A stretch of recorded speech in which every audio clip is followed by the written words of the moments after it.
No, this is the other nation that came out pretty recently. I've been messing around with Ind a lot more than this one, though this is also a really cool nation.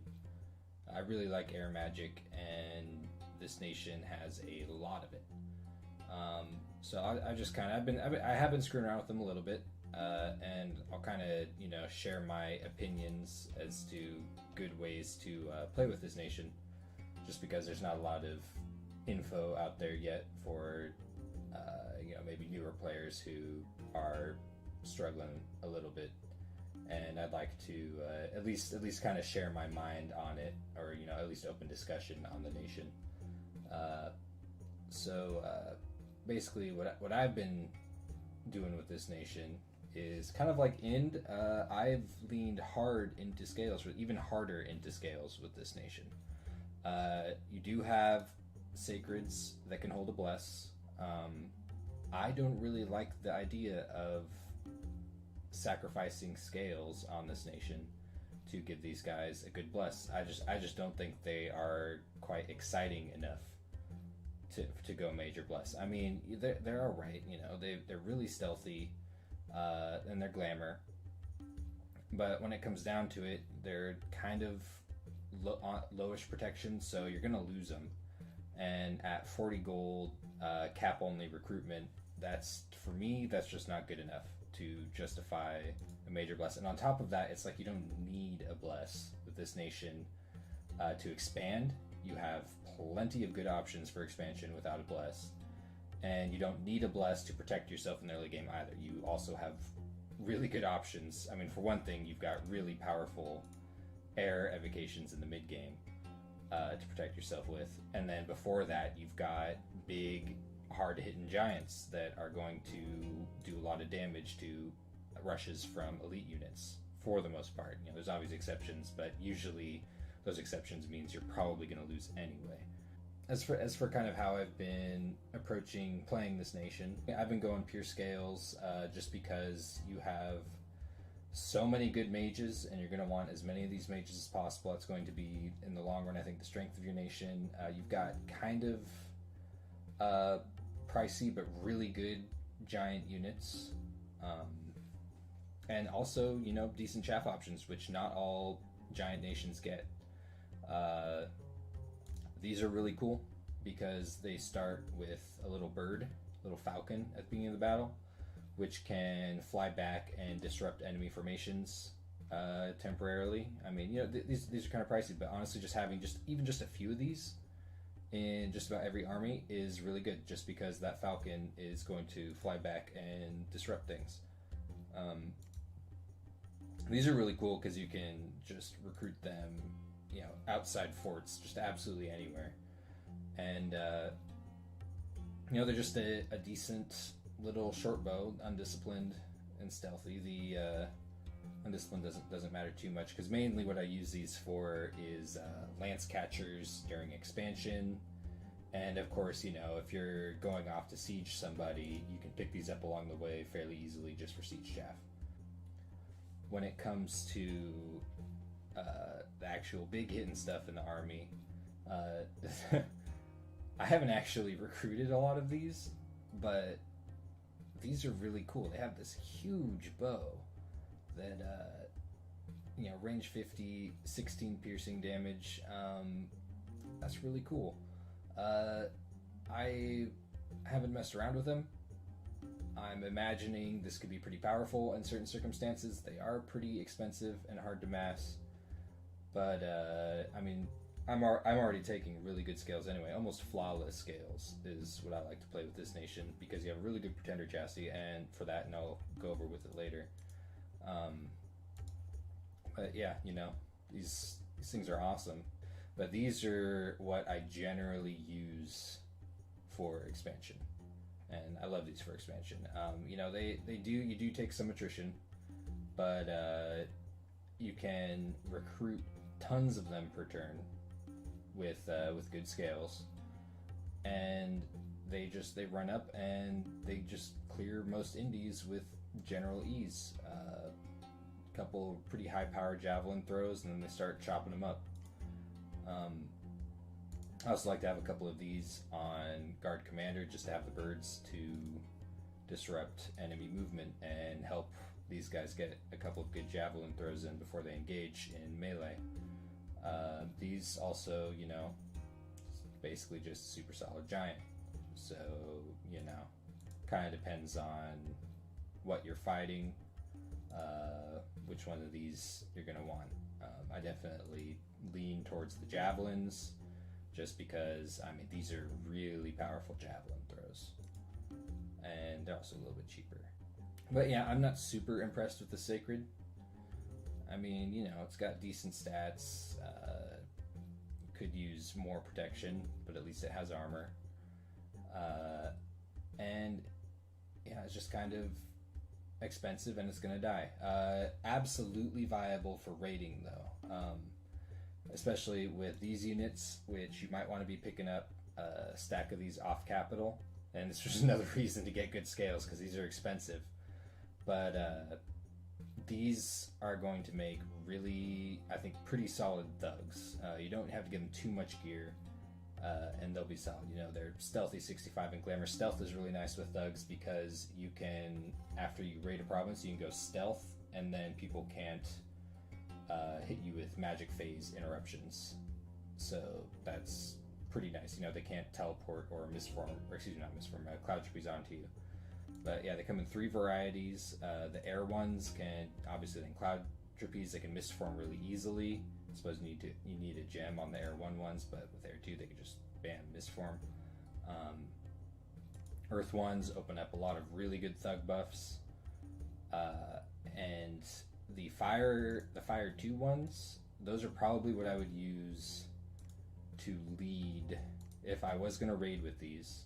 You could probably raid most PD that people will reasonably put up with about 5 to 10 of these.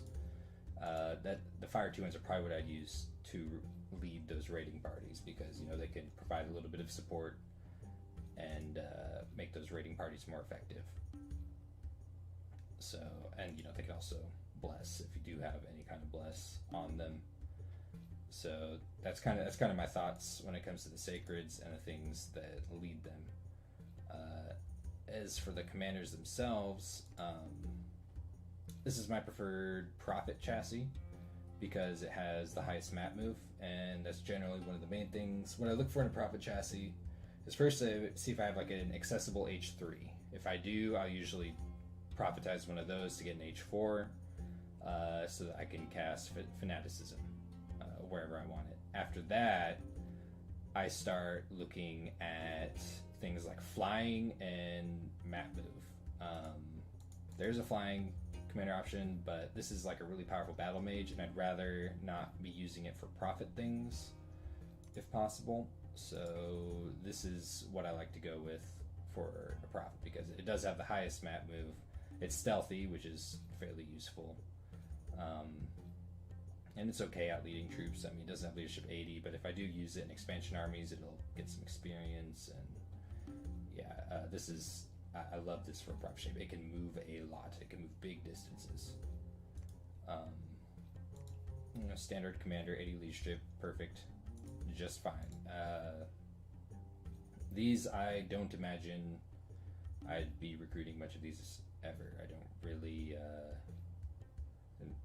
they're not that good at researching. There's a much better option, basically. If I'm looking at something like this, there's a such better option with this nation, especially because the labs cost 250, and that is these over here, the hermits. These are awesome. This is honestly one of my favorite parts of the nation right here. Is labs only cost 250, so basically you span them outside your fort provinces. These can be recruited in all non-fort provinces. They have super good paths, and they only cost 125 gold. Obviously, they're going to take a while to recruit up, but you should have like 4 or 5, non-fort labs pumping these out. Another reason to take good scales. But yeah, every single one of these is useful. Fire probably the least useful, but still nice to have. Fire 2 mages. It's a pretty few things you could do with that. Pretty janky way to cast flaming arrows in a pinch, among other things. But then, you know, you've got Air 2 mages, solid Evocation mage right there, Thunderstrike mage with your genies that can easily cast Storm.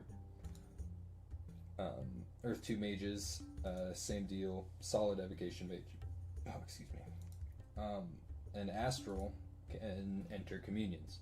And yeah, just to top it all up, they have these awesome hyenas that they start with that are super powerful. And yeah, so this is definitely my preferred massable research mage right here. This is what I want, a bunch of these coming out, and then they're also really solid battle mages, like pretty much all of them.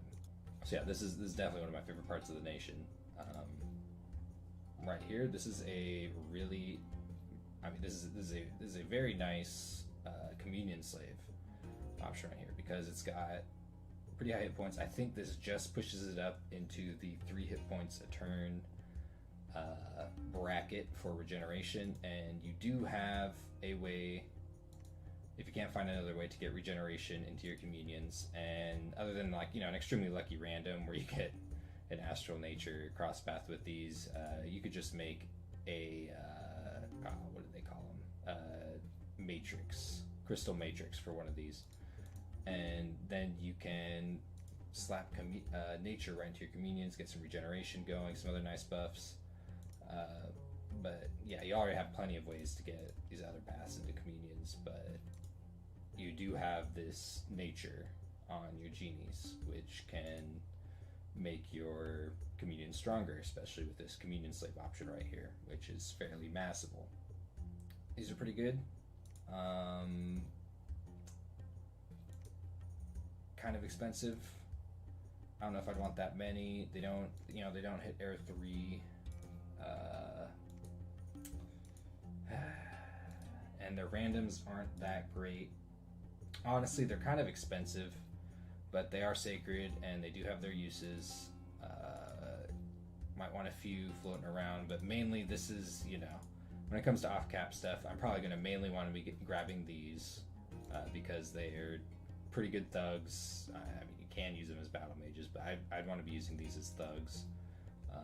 I'd be grabbing lots of these, and especially lots of these, though these wouldn't be in forts, obviously. So these I'm not gonna, probably won't be grabbing so much because you have this, and this is what I'll be getting most of the time in the capital, because this is such a strong mage with really good randoms. The you can hit Air 4, which is really powerful. That's just, you know, that's a turn 1 storm right there. That's really easy to cast. You know, you've got Fire 4, which, you know, isn't too common to hit. It's not as exciting as other elemental paths, but, you know, not all nations can get that, and that's where you can start, you know, making decent boosters and stuff. Earth 2, which you can already get on other units, and you can get these into communions, which is super nice because they're already super strong. Well, some of them into communions, and then yeah, that nature, which I think is really awesome and helps really round out this nation. It's just having that nature access, and I'll be wanting to recruit as many of these as possible just to bounce into these. 10% of them are going to bounce into other, you know, basically be more powerful, and you can get some pretty exciting path options, you know, can pop out of that if you're really lucky, though you obviously can't rely on that kind of thing. These things have all kinds of wacky abilities. You know, this almost looks like, you know, something you'd see in like a mod nation. It's kind of funny, you know, and there's a few things in this nation like that. Some of their summons, it's like you're looking at this line, you're like, what the heck, someone's power tripping, whoever's designing this. But yeah, you know, ethereal, flying, stealthy, glamour, obfuscate.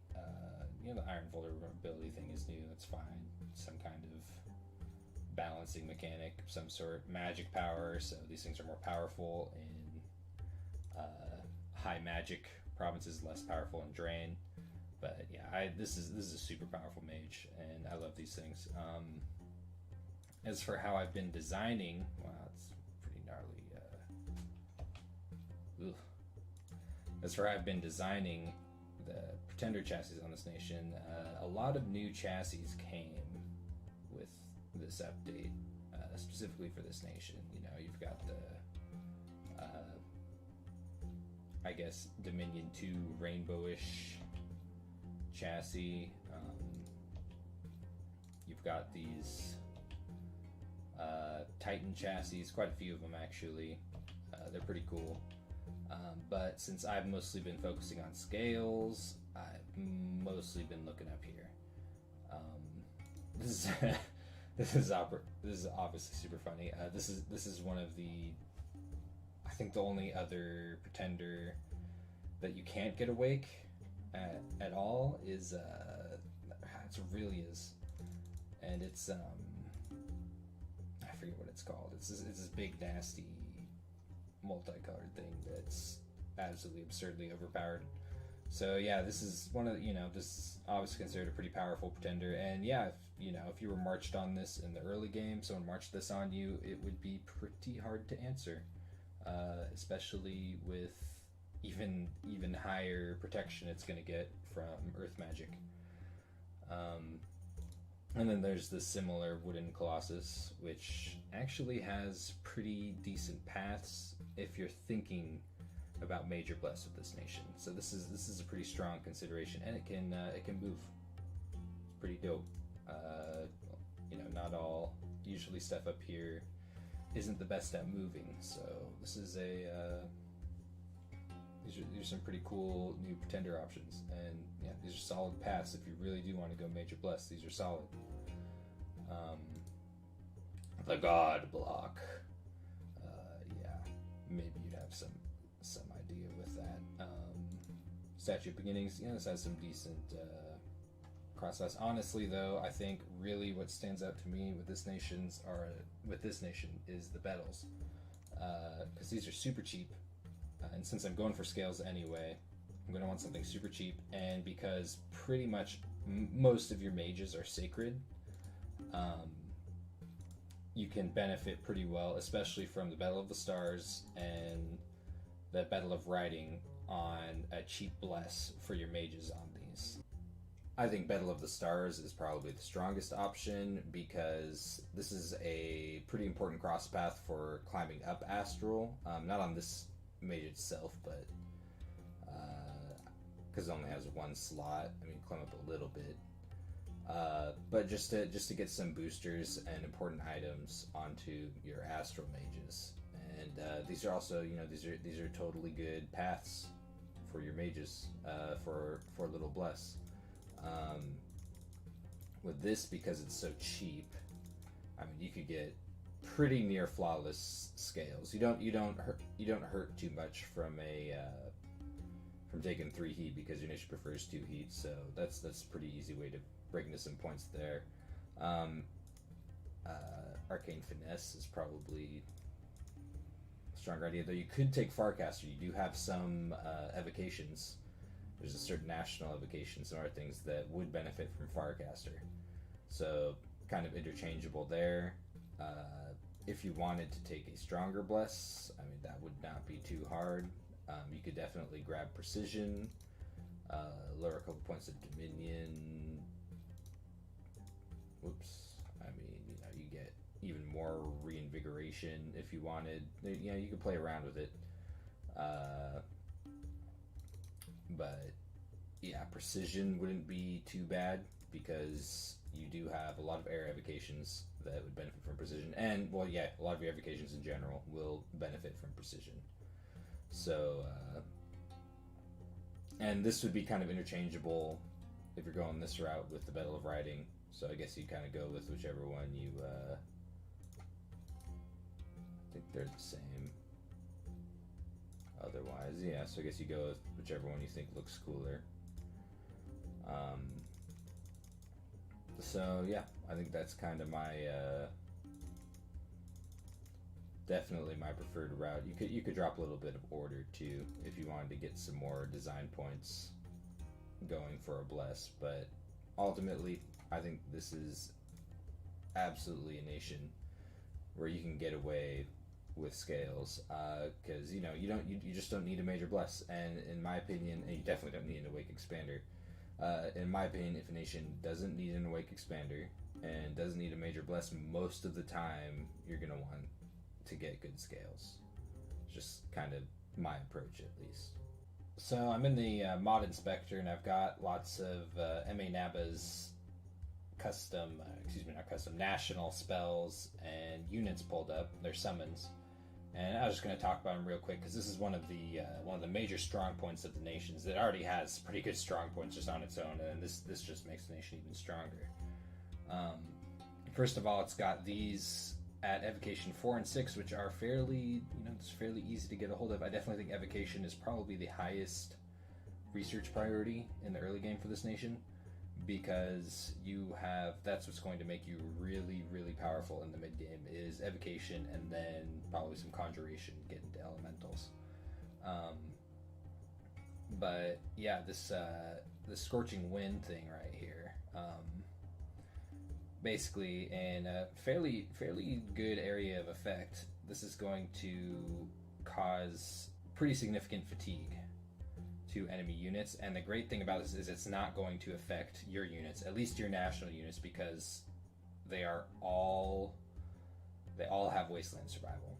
So this I think is pretty powerful when it comes to having. You should definitely have one or two mages covering the battlefield with this, because it's going to give your units a significant advantage over enemy units.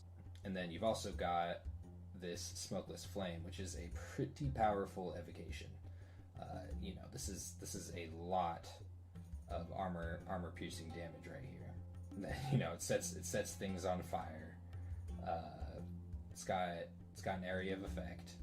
I mean, it's going to hit everything in a square at pretty decent range. So this is super powerful. Definitely something you absolutely should be making use of when you get up into that evocation range. Something that's really nice about this nation is you've got the powerful air and the powerful fire. So basically, if someone's starting to answer your fire tactics, they're casting rain, which really sucks. Really, it's one of the things that makes fire magic kind of like the worst magic path, or one of the worst, at least in my opinion. It's just about the weakest. You can then pretty much instantly switch with any of your armies to air and start casting storm, summon storm power, thunderstrike, blah blah blah, air elementals. You've got really good options. You've also got the earth path that you can slap up during certain situations. So and of course astral.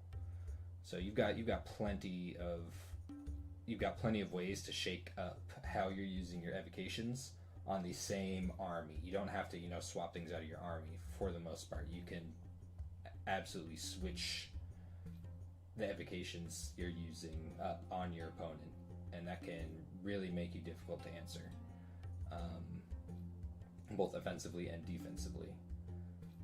When it comes to your summons, you've got quite a few interesting options. People have been talking about these. I haven't used them too much against other players. I've only played a short game another player as Napa, and they were playing Ind, and they were freaking out because they were really not liking Ind, and that game ended kind of quickly. But I've heard people talking about these and saying they're super powerful. I can kind of see why. I mean, these you get pretty efficiently. I mean, they are air gems, and I'm always really hesitant to spend air gems on just about anything, just because they're really valuable gems. But you get these more efficient, and you with a air for a genie, you're getting 7 of these. So for 6 air gems, which is pretty efficient. And these are ethereal, invisible, freaking nasty hyenas, super stealthy heat aura hyenas. These are they're pretty powerful, at least on paper. I have yet to test them out too much myself. But yeah, people have been complaining about these, so these might be a pretty strong consideration for massing up. Same goes for these over here, these Jin Warriors. And these are at least fire gems. They're a lot more expensive to mass up, but they're also, you know, pretty powerful units. You know, glamour, flying, flies in storms, so you can use them in your air evocation armies, and they'll still be able to fly to the back line and mess things up. Invisible, ethereal, with fairly decent stats all the way around. These are probably a huge pain in the butt.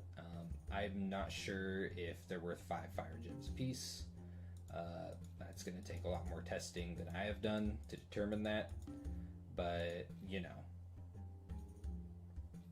absolutely disgusting as a unit. Just that much is clear. These things are disgusting. This is really cool.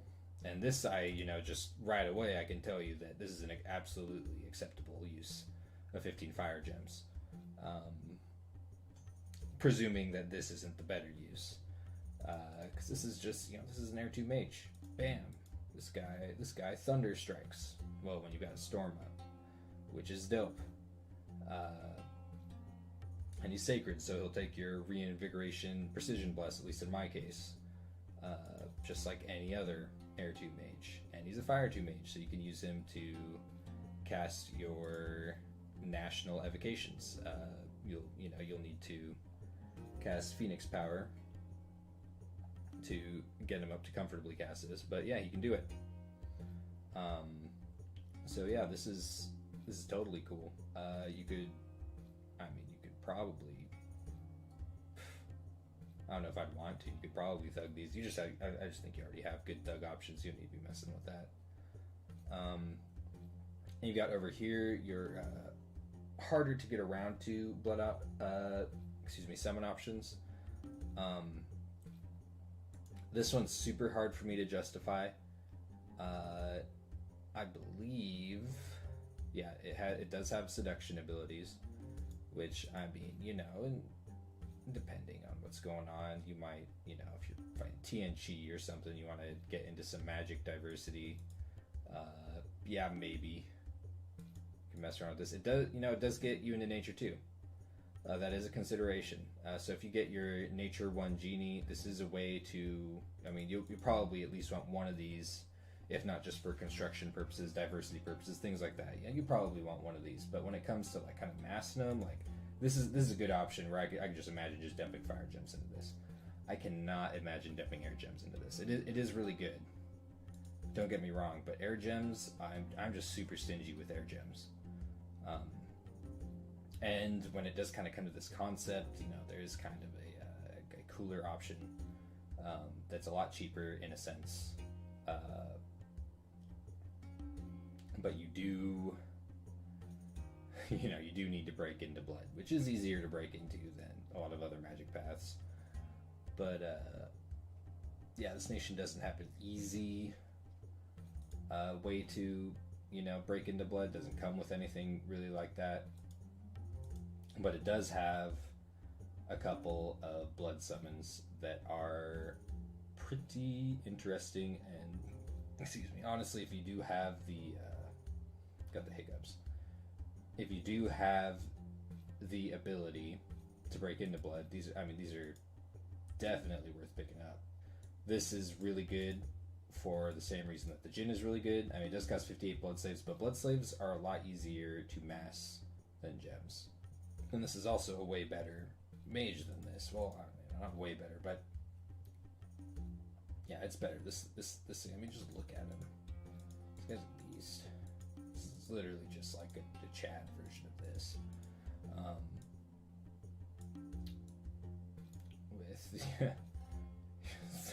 With a fire shield and a heat aura.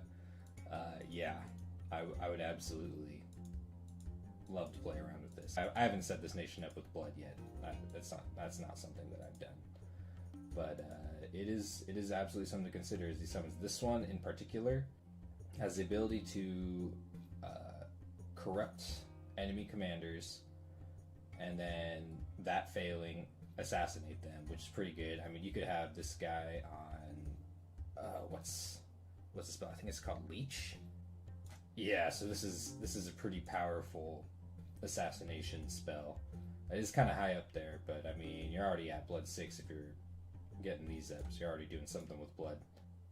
This is pretty good thing to stick on assassins,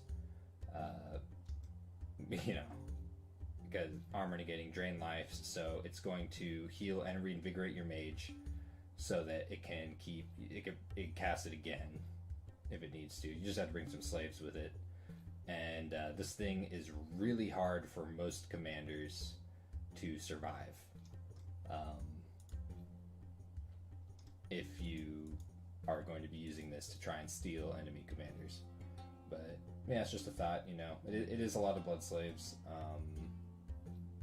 but blood slaves are easier to mass than gems if you have a proper blood economy set up. These are Conjuration 8, so pretty late in the game, but bam, they break you like big into water, which is super cool. I mean, this is a really powerful mage. Absolutely would not mind spending 66 fire gems on at least one of these. If not just to break into water. I mean, there's definitely some pretty cool stuff you could do with this. Definitely up in the SC tier of powerful mages. Though I'd have to test out how it would perform. But you know, it's ethereal and invisible, flying, freaking fire shield, or this thing is disgusting. Really good paths. This is definitely a reason to consider jumping down Conjuration 8. Your genies will be able to summon these just naturally, so you don't even need to worry about, you know, any weird blood stuff or setting up your pretender. It's just bam, this is on the menu if you get up to Conjuration 8. So definitely a couple of pretty good diversity options with this nation, and yeah, this is I think this is kind of a really strong nation. Kind of disgusting. Oh yeah, I almost forgot the Jin blocks. These things are hilarious. So Thaumaturgy 5. So you know how you got all those little all those cheap labs lying around? You can summon these for fairly cheap onto those labs. They can definitely help against raiding. They can make you kind of annoying to raid. You know, people come in with, and I wouldn't say Thaumaturgy 5 is like super high priority, but you're going to want this. You do have a lot of astral, so you will want this eventually after you get, you know, your evocation and conjuration up to decent amounts, and a little bit, you know, alteration and maybe enchantment 4, some other things. But when you will get Thaumaturgy 5 eventually, and you might want to pop up some of these around on your labs if you're worried about raiding, because these were, you know, your opponent's going to come in there and start raiding, and they're going to be like, what the heck? There's going to be these these rocks that are kind of hard to hack through. They do not heal naturally, so I mean, if you're really planning on using the, you know, I don't know, you might want the Reconstruction Bless, because they can bless themselves. I don't know if that's worth it, but you know, these things with, you know, they can cast Fire Shield on themselves. That'd probably be a big pain in the ass for your opponent. They can cast Mist Form with it if they're holding a gem. So you know, these things can help make your lab provinces you're gonna have lying around without a fort on them a little bit harder to raid by your opponent. So it's just some kind of to consider. These things are pretty dope. They don't research that well, but yeah, super cool little rock units. Just making this nation even a little bit cooler than it already was. This is usually how I have my starting army set up to get a little value out of the archers before the big boys come in and start chopping people up. I'll just get it's kind of just first. I mean, this is small indie, so of course they're gonna do well. What the? Yeah, it's got right. So he's got a berserker bow. You gotta be careful. Sometimes when you're fighting indies and you run into a commander that has a berserker belt, because if your commander picks that up, he's going to be berserk at the beginning of every battle, and he's going to run forward and get himself killed. So it's happened to me a couple times. You got to watch out for. But yeah, this will be pretty obvious. It's going to happen here. These giants are going to come through and bop everyone in the head, and then they're going to run. Yep. So yeah, no losses. Pretty good starting army that Naba gets. So this is what a typical expansion army looks like for me with this nation. Is about 15 or so of these big old javelins. There's a couple turns of recruitment. Well, now actually I'm getting about 15 a turn or something like that. So almost an expansion party a turn at about turn 6. But these perform pretty well, They've got generally good stats, just decent across the board.